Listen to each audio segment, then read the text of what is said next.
Captain Daniel Hayes stood on the bridge of the horizon's edge and watched the stars slide past the viewing screen. He had been exploring space for 20 years, and the quiet beauty of the galaxy never got old. The ship hummed softly around him, a comfortable sound that meant everything was working as it should. His crew of 3 sat at their stations, running their usual checks and monitoring the sensors. Maya Rodriguez looked up from her tactical console. Her dark eyes were sharp and alert. She had served with Daniel for 5 years now, and he trusted her judgment completely. "Captain, I'm picking up something strange on the long-range sensors. Multiple contacts, very large, heading this way." Daniel moved closer to her station. "How large are we talking?" "Bigger than anything I've seen before. At least 30 ships, maybe more. They're not showing up in any of our databases." Maya's fingers flew across her controls, pulling up more information. "They'll be here in less than 10 minutes. Dr. Kevin Brooks leaned forward in his seat at the science station. He was a thin man with glasses that always seemed to be slipping down his nose. "Should we try to contact them?" "This could be a first contact situation." Daniel nodded. "Open a channel on all frequencies. Let's be friendly." Lisa Grant, their engineer, worked her controls from the back of the bridge. She was the youngest member of the crew, but she knew the ship better than anyone. "Power levels are good. All systems ready if we need them." The alien fleet dropped out of faster-than-light travel in a perfect formation. Daniel felt his stomach tighten. These ships were massive, dark and angular, covered in what looked like thick armor plating. They moved with military precision, spreading out to surround the horizon's edge. A face appeared on the main screen. Daniel had to stop himself from taking a step back. The alien was huge, with scales that looked like dark green metal. Its eyes were yellow and cold. Long teeth showed when it spoke, and its voice came through as a deep growl that the computer struggled to translate. "I am War Leader Thexral of the Zarkoth Empire. You have entered our territory. Your ship and crew now belong to us. Surrender immediately or be destroyed." Daniel kept his voice calm and steady. "I am Captain Daniel Hayes of the human exploration vessel Horizon's Edge. We meant no disrespect. We didn't know this space was claimed. We're happy to leave peacefully and mark this area as your territory." Thexral's lip curled, showing more teeth. "Humans, soft-skinned creatures from a water world. We have heard of your kind. You talk when you should fight. You negotiate when you should conquer. This is weakness. You will learn what it means to serve the Zarkoth." "We don't want to fight," Daniel said. "There's no need for conflict here. We can discuss this." "More weakness," Thexral said. "You confirm what we already know. Your species will make good slaves. You may work in our factories and mines. Perhaps we will learn something useful from studying your biology." The screen went dark. Maya's console lit up with warnings. "They're powering weapons. Multiple ships locking on? Evasive action," Daniel ordered. "Lisa, give me everything the engines have." The Horizon's Edge was a science ship, not a warship. It had no real weapons, only basic shields. Lisa pushed the engines hard, and the ship lurched forward, trying to slip between 2 of the Zarkoth vessels. For a moment, Daniel thought they might make it. Then a blue pulse of energy washed over them. Every light on the bridge flickered and died. The hum of the engines cut off. Emergency lighting came on, casting everything in a dim red glow. "What happened?" Daniel asked. Lisa was already pulling up diagnostic screens on a backup console. "Electromagnetic pulse weapon. It knocked out most of our systems. Main power is down. Engines are offline. I can get basic life support running, but that's about it." Maya checked her console. "They're sending boarding craft. 6 of them coming in fast." Daniel made a quick decision. "Kevin, Lisa, get to the emergency pod on the lower deck. Maya and I will try to hold them off and buy you time." "Captain, we can't just leave you," Kevin protested.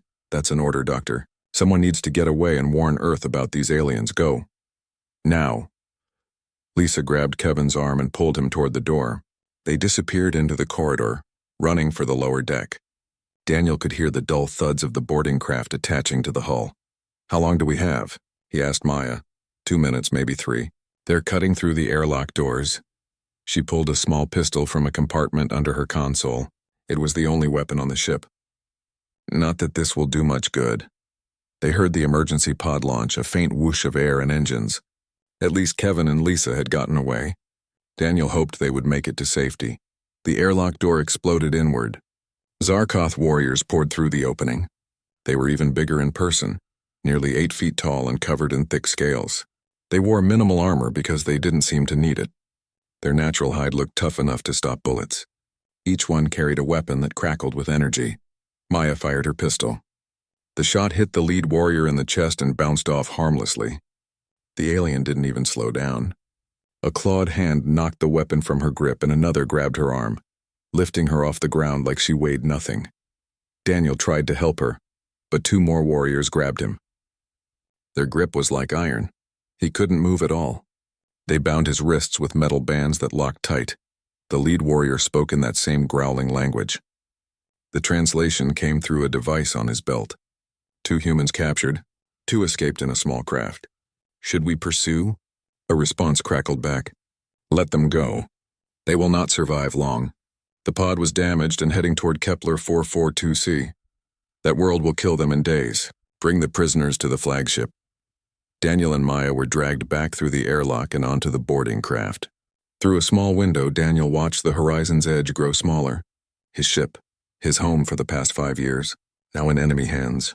The boarding craft docked with the Zarkoth flagship. It was enormous inside, with corridors wide enough for 3 of the huge aliens to walk side by side. Everything was metal and sharp angles. There was no decoration, no comfort. This was a warship, built only for fighting. They were taken to a holding cell deep in the ship. The room was small and cold, with a force field instead of a door. Daniel and Maya sat on the hard floor, their hands still bound. Do you think Kevin and Lisa made it? Maya asked quietly. Daniel thought about what the Zarkoth warrior had said. Kepler 442c. He searched his memory. That was a planet humans had surveyed years ago from a distance. Extreme environment, dangerous wildlife, harsh weather. Not a place anyone would choose to land. But Kevin was smart and resourceful. Lisa could fix anything. If anyone could survive on a hostile world, it was them. He had to believe that. Yeah, he said. They made it.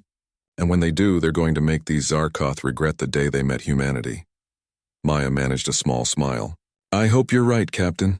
Outside their cell, Zarkoth warriors passed by, talking in their growling language. None of them gave the human prisoners more than a glance. To them, Daniel and Maya were nothing. Just weak creatures from a weak species. They had no idea what humans were really capable of. None of them did. And that, Daniel thought, might be the only advantage they had left. The emergency pod hit the ground hard. Kevin felt his teeth rattle as they bounced twice and then skidded to a stop. Smoke filled the small cabin and warning lights flashed red all around them. He coughed and fumbled with his safety harness. Lisa, you okay? He called out. I think so. Nothing broken. She was already at the control panel checking the systems. But the pod is done. Navigation is fried. Main power is gone. This thing isn't flying again. Kevin hit the release button on the hatch. It opened with a hiss and hot air rushed in. He stepped out onto red soil under a purple sky. 2 small suns hung overhead, making the temperature unbearable. Sweat started running down his face immediately. The landscape was rocky and bare. Strange plants with thick, waxy leaves grew in clusters. In the distance, he could see something that might be a forest, but the trees were twisted and dark. Everything looked hostile. Lisa climbed out behind him and whistled low. Well, this is bad. I recognize this place from the survey data. Kepler 442, the air is breathable barely. Temperature swings from freezing at night to cooking during the day. Most of the plant life is toxic. The water is questionable, and the local animals are not friendly. How long did the Zarkoth say we'd survive? Kevin asked. They said days, maybe less. Lisa pulled a pack from the pod's emergency supplies. We've got some food, a medical kit, basic tools, and a water filter. Not much else. Kevin looked around, thinking. He had spent years studying alien biology and ecosystems. This planet was harsh, yes, but Earth had harsh places too. Deserts where the temperature could swing 60 degrees between day and night. Arctic regions where humans survived despite the cold. Jungles full of poisonous plants and dangerous animals. Humans had figured out how to live in all of those places. They could figure this out too. First things first, he said. We need shelter before the temperature drops. It's going to get cold when those suns go down. They pulled panels and insulation from the wrecked pod. Lisa used her tools to cut and shape the materials. Within 2 hours, they had built a basic shelter against a large rock formation. It wasn't pretty, but it would keep them warm and protect them from wind. Water next, Lisa said. I saw some moisture in those rocks over there. If we can collect condensation overnight, we might get enough to drink. Kevin watched her set up a collection system using pieces of metal and plastic from the pod. She was clever with her hands, always had been. Back on the ship, she could fix anything. Here, those same skills meant survival. As the suns began to set, Kevin examined the local plant life. He took small samples, testing them carefully. Most were indeed toxic, but not all. He found 3 types that seemed safe, at least in small amounts. They wouldn't taste good, but they would keep them alive. The temperature dropped fast after dark. Kevin and Lisa huddled in their shelter, watching frost form on the rocks outside. But inside, with the insulation from the pod and their shared body heat, they stayed reasonably warm. "Think the captain and Maya are okay?" Lisa asked in the darkness. "Daniel's smart. He'll keep them alive." Kevin hoped that was true. "And we need to stay alive, too. When we get rescued, I want to have a good story about how we survived this place." "When we get rescued? You mean if?" "No. When. I'm a scientist, Lisa. I deal in facts, and the fact is humans are really, really good at not dying. We're going to show this planet what that means." On the 3rd day, they spotted the Zarkoth. Kevin was trying to start a fire using friction when he saw movement on a ridge about half a mile away. 4 large shapes watching them through some kind of viewing devices. "Company," he said quietly to Lisa. She followed his gaze. "They're just watching, probably expecting us to be dead by now. Then let's give them a show." Kevin went back to his fire making. He had been working on it for an hour, using a method he learned as a kid at summer camp. A stick, a piece of wood, and lots of patience. His hands hurt and his arms were tired, but he kept going. Finally, smoke started to rise. Then a tiny ember glowed. Kevin carefully added dry moss and grass, blowing gently. The ember grew into a small flame. He fed it larger pieces of wood until they had a real fire going. Lisa grinned. "Look at them. They can't believe it." The Zarkoth on the ridge were clearly agitated. They were talking to each other, gesturing at the fire. Kevin wondered what they were thinking. Did they know how to make fire without tools? Probably not, judging by their reaction. That afternoon, Kevin went hunting. He had spotted small animals that looked like a cross between rabbits and lizards. They were fast, but not faster than a human could run for a long time. He picked one out and started jogging after it. The creature bolted, running at top speed. Kevin didn't try to match its pace. He just kept jogging, following its tracks, never stopping. After 10 minutes, the creature was still running. After 30 minutes, it was slowing down. After an hour, it could barely move. Kevin walked up to it calmly and caught it with his hands. It was panting and exhausted. He killed it quickly and cleanly, the way his grandfather had taught him. When he got back to camp, Lisa had the fire ready for cooking. "How'd it go?" "Easy, just had to be patient." He started preparing the animal. "And I think our watchers are confused. The Zarkoth were still on the ridge, but now there were more of them. At least 10 warriors, all watching the humans with what looked like shock. They've never seen persistence hunting before," Kevin explained as he worked. "Most predators are ambush hunters or sprint hunters.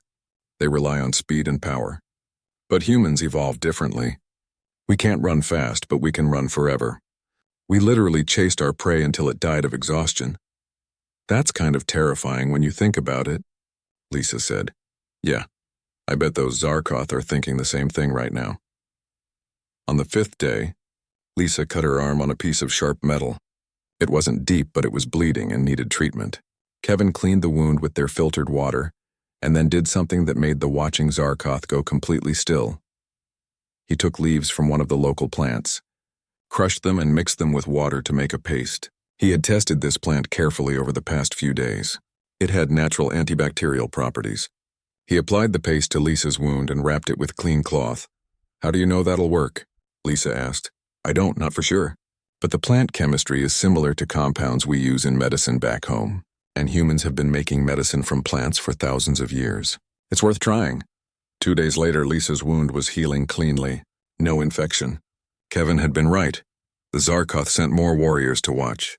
They set up a permanent observation post on the ridge. Kevin and Lisa could see them changing shifts, new groups replacing old ones. It became a routine. The aliens watched. The humans survived. On the 10th day, a larger group of Zarkoth appeared. These looked different, more heavily armed and wearing what might be officer markings. They were clearly planning something. "I think they're done watching," Lisa said. Now they want to catch us, Kevin nodded. Then we need to be ready. We've survived the planet. Now we need to survive them. That night, they began preparing traps and escape routes. They knew the terrain now, every rock and path. The Zarkoth might be stronger and better armed, but this was Kevin and Lisa's home now. They had earned it through 10 days of hard survival, and they weren't about to give it up without a fight. War Master Vexnor stood in the command center of the training facility and stared at the reports in disbelief. 2 humans, soft-skinned, weak-looking creatures. They had been on Kepler 442c for 12 days now. 12 days on a world where most Zarkoth trainees struggled to last 3. It was impossible. Yet the observation teams kept sending back the same information. The humans had shelter. They had fire. They had food and water. They had even created medicine from local plants. They were not just surviving. They were thriving. Vexnor's pride was wounded. He had trained thousands of warriors on this planet. It was his proving ground, his domain. These humans were making him look weak in front of his troops. That could not stand. Send in Squad 3, he ordered. 10 warriors. Full equipment. Capture them alive. I want them brought here so I can show everyone that humans are nothing special. His second-in-command hesitated. War Master, perhaps we should send more troops. The humans have proven resourceful. Vexnor's eyes flashed with anger. 10 warriors against 2 humans is more than enough. Are you suggesting my troops are weak? No, War Master. I will give the order immediately. Squad 3 moved in at dawn. They were experienced warriors, each one a veteran of multiple campaigns. They carried energy weapons and tracking equipment. They moved in formation, professional and confident. The human camp was empty. Only cold ashes from the fire remained. The warriors spread out, following tracks that led into the rocky terrain. Kevin and Lisa had seen them coming hours before. They had packed up their essential supplies and moved to a backup location they had prepared. Now they watched from a hidden position as the Zarkoth searched their old camp. They're tracking us, Lisa whispered. That's fine. We left them a trail to follow. Kevin checked his makeshift weapon, a spear he had carved from wood and tipped with sharp stone. It wouldn't do much against Zarkoth scales, but it might slow one down. Let's see how they handle the canyon path. The trail led through a narrow canyon where the rocks were loose and unstable. Kevin and Lisa had spent 2 days preparing this area.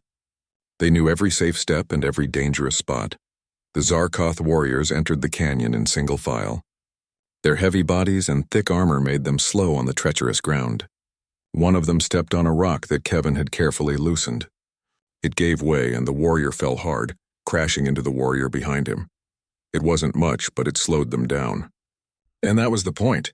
The Zarkoth were built for power and direct combat. Humans were built for endurance and adaptation. Every minute the aliens spent struggling through difficult terrain was a minute they were getting more tired. By midday, the Zarkoth were overheating. The temperature had risen to dangerous levels and their thick scales trapped heat. They had to stop and rest in the shade. Kevin and Lisa, meanwhile, had found a cool spot near an underground stream. They drank water and waited. They're suffering, Lisa observed. Look at them. They're panting like dogs. Kevin nodded. Humans sweat. We can cool ourselves down efficiently. They can't. This heat is draining them fast. That night, Kevin made his move. While the Zarkoth slept in a tight group, he crept close to their camp. He didn't attack. Instead, he left a message scratched into a piece of rock and placed where they would find it in the morning. The message was simple, written in basic Zarkoth symbols he had learned from watching them. We are watching you. The warriors found it at dawn. The effect was immediate. They became nervous, checking the rocks around them constantly. The idea that the humans had been close enough to leave a message while they slept deeply disturbed them. Over the next 3 days, Kevin and Lisa repeated the tactic. They would appear briefly, just long enough to be seen, then vanish. They left more messages. They made sounds at night. They never attacked, but the constant pressure wore on the Zarkoth warriors. One warrior stepped into a hidden pit Kevin had dug and covered with branches. It was not deep enough to seriously injure him, but he twisted his leg badly. The other warriors looked at their injured companion with what seemed like disgust. In Zarkoth culture, weakness was shameful. Kevin watched this from hiding and made a decision. He emerged from cover, hands raised and empty. Wait, don't shoot. I'm a doctor. Let me help him. The Zarkoth warriors aimed their weapons at him but didn't fire. They seemed confused. Their leader growled something and the translator device spoke. Why would you help your enemy? Because he's hurt and I can help. That's what doctors do. Kevin moved slowly toward the injured warrior. I'm not armed. I just want to look at his leg. The leader considered this, then gestured permission. Kevin knelt beside the injured Zarkoth and examined the leg. It was swollen but not broken. He used supplies from his pack to make a splint and applied some of his plant-based medicine to reduce the swelling. He needs to rest for a day or two, Kevin said. The leg will heal if he doesn't put weight on it. The leader stared at him. You are our prisoner. You just helped us. This makes no sense. Kevin stood up slowly. I'm not your prisoner. I could have disappeared and you never would have found me. I chose to help because it was the right thing to do. He started backing away. Tell your war master something for me. Tell him that humans don't give up. Ever. We will outlast you on this planet or any other. That's not a threat. It's just a fact. Then he turned and ran. The Zarkoth raised their weapons, but the leader ordered them to hold fire. They watched Kevin disappear into the rocks. The incident was recorded and sent back to Vexnor. He watched the footage 3 times, trying to understand. The human had been in their grasp. They could have captured him, but he had voluntarily put himself at risk to help an injured enemy, then escaped before they could react. It was the most confusing thing Vexnor had ever witnessed. In Zarkoth culture, you helped your allies and destroyed your enemies. There was no middle ground, but this human seemed to operate by completely different rules. Meanwhile, aboard the flagship, Daniel Hayes sat in his cell and listened to the guards talking. They were discussing something that had happened on Kepler 442c. 2 humans who refused to die. 2 humans who had survived longer than any Zarkoth trainee ever had. Daniel felt hope surge through him. Kevin and Lisa were alive. Not just alive, but fighting back in their own way, making the Zarkoth question everything they thought they knew about humans. You're smiling, Maya said from her corner of the cell. What's so funny? The guards. They're scared. Did you hear them? They're actually scared of Kevin and Lisa. 2 humans against an empire. Yeah, they should be scared. Maya stood and stretched. When are they going to interrogate us again? Soon, I think. And when they do, I'm going to tell them exactly what humans are capable of. Every story I can remember about human endurance and survival. I want them to know what they're dealing with. They won't believe you. Maybe not at first, but they're getting reports from that planet. They're seeing proof. And that's going to make them think twice about treating us like helpless slaves. On Kepler 442c, Lisa found Kevin sitting by their fire looking thoughtful. That was risky, she said, helping that warrior. I know. But I wanted them to see something. We're not monsters. We're not trying to hurt them. We're just trying to survive. He poked at the fire. Maybe if they understand that, they'll start seeing us differently. Or maybe they'll just send more warriors. Kevin smiled. Then we'll outlast those 2. That's what humans do best. Vexnor himself led the final hunt. 20 of his best warriors, armed with the most advanced weapons and tracking gear. No more games. No more observation. This time they would capture the humans and end this embarrassment once and for all. They landed at dawn in 3 transport craft. The warriors spread out in a wide net, using their scanners to track heat signatures and movement. They had studied the humans' patterns. They knew their tricks. This would be over quickly, or so Vexnor thought. Kevin and Lisa had spent 3 weeks on this planet now. They knew every path, every hiding spot, every water source. More importantly, they had learned how the Zarkoth operated. The aliens were predictable. They relied on overwhelming force and direct action. They never expected their prey to think several steps ahead. They're coming in from 3 directions, Lisa said, watching from a high ridge through a crude telescope she had made from salvaged pod parts. 20 warriors, maybe more. Good. More of them means they'll move slower and make more noise. Kevin gathered their supplies. Time to show them what a real hunt looks like. They led the Zarkoth into the Badlands, an area of twisted rock formations and dead-end canyons. The ground was treacherous, covered in loose stones that shifted underfoot. For the heavily armored Zarkoth, every step was dangerous. Kevin and Lisa moved like shadows. They wore mud as camouflage, breaking up their outlines against the rocks. They moved during the hottest part of the day when the Zarkoth were most vulnerable to heat exhaustion. They never stopped, never rested for long. The Zarkoth tried to keep up, But after 6 hours of continuous pursuit through difficult terrain and extreme heat, they were struggling. Several warriors had to stop to cool down. Others were limping from turned ankles and scraped limbs. Vexnor was breathing heavily, his thick scales cooking him in the sun. He could see the humans ahead, always just out of reach. They were not running at full speed. They were jogging, maintaining a steady pace that they could apparently keep up forever. It reminded him of old stories from his childhood. Tales of demons that hunted by never stopping, never tiring, following their prey across endless distances until the victim collapsed from exhaustion. He had always thought those stories were myths meant to scare children. Now he was living them. That night, the Zarkoth made camp in a defensive position.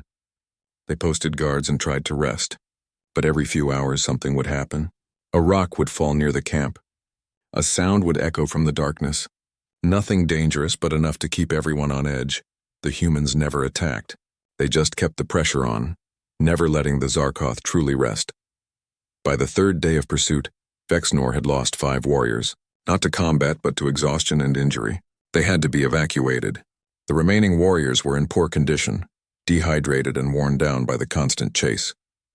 The humans, meanwhile, seemed fine. They had found water sources the Zarkoth scanners couldn't detect. They foraged for food while moving. They slept in short bursts, always staying ahead. On the 4th day, Vexnor made a mistake. He saw the female human Lisa crossing a narrow canyon. She seemed alone. He ordered his warriors to hang back and went after her himself. This was his chance to prove that a Zarkoth war master could defeat these creatures. He chased her through the rocks, his powerful legs eating up the distance. But she stayed ahead, always just out of reach. After an hour, he realized she was toying with him. She was not running at full speed. She was pacing herself, letting him tire himself out. They reached a dead end. Lisa stood with her back to a cliff wall, breathing easily despite the long run. Vexnor approached, his weapon raised. He was panting hard, his vision swimming from heat and exhaustion. "I have you now," he growled. Lisa looked at him with what might have been pity. "Do you? We've been walking for 6 hours. You're exhausted. I'm barely tired. Your scales are overheating your body. My sweat is keeping me cool. You need to rest every few hours. I can keep going all day and all night if I have to." Vexnor tried to lunge forward, but his legs were shaking. He was at his limit. "Here's the thing about humans," Lisa continued. "We're not the strongest. We're not the fastest, but we don't quit. Ever. We just keep going until everything else falls down." She pointed at him, "Like you're about to do." Then she simply jogged away, maintaining that same steady pace. Vexnor tried to follow, but made it only 3 steps before his legs gave out. He collapsed against a rock, gasping for air, his body shutting down from heat exhaustion. He expected her to escape completely. Instead, Kevin appeared with a container of water. The male human approached cautiously, hands visible and empty. "You need to drink," Kevin said, "and get into shade. Heat exhaustion can kill you." Vexnor wanted to refuse, but his body was screaming for water. He took the container and drank deeply. Kevin helped him move to a shaded spot under an overhang. "Why do you help me?" Vexnor asked. "I came to capture you. Because you're hurt and I can help. I told your warriors before. That's what humans do." Kevin sat down nearby, keeping a safe distance. "Look, War Master, we don't want to be your enemies. We never wanted to fight. Your leader attacked our ship. You put us on this planet to die. But we're still here. And we could have killed you just now, but we didn't." Vexnor stared at the human. His entire worldview was crumbling. In his culture, showing mercy was weakness. Helping an enemy was unthinkable. Yet these humans did both, and somehow they were winning. "What do you want from us?" he asked finally. "To go home. To be left alone. To not be slaves." Kevin leaned back against the rock. "But maybe something else too. Maybe to show you that humans aren't weak. We're just different. And maybe we could be allies instead of enemies. The war leader will never accept alliance with a species he sees as inferior. Then help us change his mind. You've seen what we can do. You know we're not inferior, just different. Humans have things to offer. Ways of thinking, ways of surviving, ways of solving problems. We could teach your warriors, make them better." Vexnor considered this. He had spent his life believing that Zarkoth were the ultimate warriors. But these past weeks had shown him something new. These humans had defeated him not with weapons but with endurance, adaptation, and strategy. "I will think on this," he said finally. Kevin stood up. "That's all we ask. Oh, and one more thing. Your warriors are scattered across the Badlands, most of them in bad shape. You should probably call for evacuation before you lose more of them." The human walked away, leaving Vexnor alone with his thoughts and his defeat. The footage of Vexnor's humiliation was transmitted back to the flagship. War leader Thexerel watched in silence as his best war master was defeated by a single human female, who simply jogged away from him. He watched as the humans showed mercy again, helping their defeated enemy. The crew was silent, waiting for his reaction. Thexerel could feel their fear and confusion. His entire command structure was built on the belief that Zarkoth were superior warriors. These humans were destroying that belief with every passing day. He had to regain control. He had to prove something, and there was only one way to do that. "Bring the human prisoners to the arena," he ordered. "I will face their captain myself. We will see if humans are truly as capable as they appear." The arena was packed with Zarkoth warriors. They filled the stands, hundreds of them, all watching as Daniel Hayes was brought to the center of the floor. His hands were unbound now. They wanted this to be a fair contest, at least by their standards. War leader Thexral stood across from him, a massive figure of scales and muscle. The alien was easily twice Daniel's size and probably 3 times his weight. In a straight fight, there would be no contest. But Daniel had no intention of making this a straight fight. "Your companions on the planet have proven difficult to capture," Thexerel said, his voice echoing through the arena. "They have embarrassed my war master and confused my troops. But now I will show everyone that humans are still inferior to Zarkoth. When I defeat you, the truth will be clear." Daniel looked around at the watching crowd. "What exactly did you have in mind? Because if you just want to beat me up, I think we both know how that ends. You're bigger and stronger, congratulations, but that doesn't prove much, does it?" Thexerel's eyes narrowed. "What are you suggesting?" "A real test. Not just strength, but everything that makes a warrior. Strength, endurance, adaptability, problem-solving. We compete in a series of challenges over several days. Whoever performs better wins," the crowd murmured. This was unexpected. Thexerel considered it. He could simply crush the human now. But that would look like he was afraid of a fair contest. And the human was right. Beating him in a fight proved nothing that wasn't already obvious. "Agreed," Thexerel said. "We will begin with tests of strength, then move to other challenges. If you lose, you and your crew will accept your place as servants of the Empire. And if I win, you let us go home. All of us, including Kevin and Lisa." Thexerel laughed. "Agreed. Though I cannot imagine you winning." The first challenges were exactly what Daniel expected. Tests of raw strength. Lifting heavy weights, breaking objects, pulling against resistance. Thexerel dominated them all easily. The crowd cheered as their leader proved his physical superiority. Daniel didn't even try to compete in those. He saved his energy and waited. Next came tests of speed and agility. Short sprints, climbing walls, jumping obstacles. Again, Thexerel had the advantage. His powerful legs could launch him over barriers Daniel had to scramble across. The score was heavily in the war leader's favor, but then the challenges changed. An endurance run, 3 hours around the arena without stopping. Thexerel started fast, his powerful stride eating up distance. Daniel settled into a steady jog, the same pace Kevin and Lisa had used on the planet. After an hour, Thexerel was still ahead but slowing. After 2 hours, he had to stop and rest. Daniel kept going, lap after lap, never changing pace. By the time 3 hours was up, Thexerel had stopped twice more. Daniel finished, still moving at the same steady speed. The crowd was silent now. They had never seen anything like this. The next challenge was a puzzle, a complex mechanical device that had to be disassembled and reassembled in a specific order. Thexerel approached it with brute force, trying to muscle pieces apart. Daniel studied it carefully, looking for the patterns and connections. He finished first, solving it while Thexerel was still struggling with the third step. "This proves nothing," Thexerel growled. "Puzzles are not warrior skills, really? Because battles are puzzles. Strategy, tactics, logistics. Those are all about solving problems, not just hitting things harder." The challenges continued over 3 days. As they went on, the pattern became clear. In any test of raw physical power, Thexerel won. In tests of endurance, flexibility, or problem-solving, Daniel won. The overall score was nearly even. The final challenge was survival. Both of them were placed in a simulated hostile environment for 72 hours. Minimal supplies, harsh conditions, and obstacles to overcome. Thexrel used his strength to overcome problems. When he needed shelter, he broke rocks and moved boulders. When he needed water, he dug deep with his claws. It was impressive, but it took enormous energy. Daniel worked smarter. He found a natural cave for shelter. He collected dew for water. He made tools from available materials instead of using brute force. Everything he did conserved energy. By the end of the first day, both were doing well.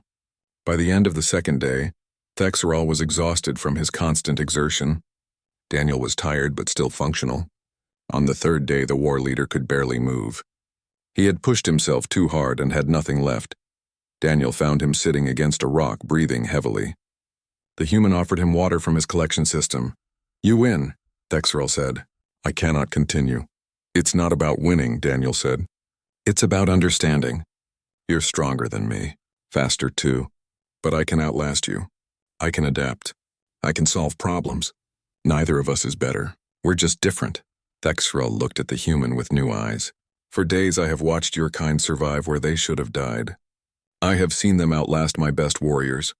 I have seen them show mercy to their enemies. And now I understand. You are not weak. You are simply warriors of a different kind." The simulation ended. They were brought back to the arena where the entire crew was watching. Thexrel stood before them, leaning heavily on a support beam. "I have learned something these past days," he announced. "The humans are not our inferiors. They are not weak. They simply fight in ways we never imagined. Where we are lions, striking hard and fast, they are wolves, patient and persistent. Both are predators. Both are dangerous. Both deserve respect." He turned to Daniel. "I release you and your crew.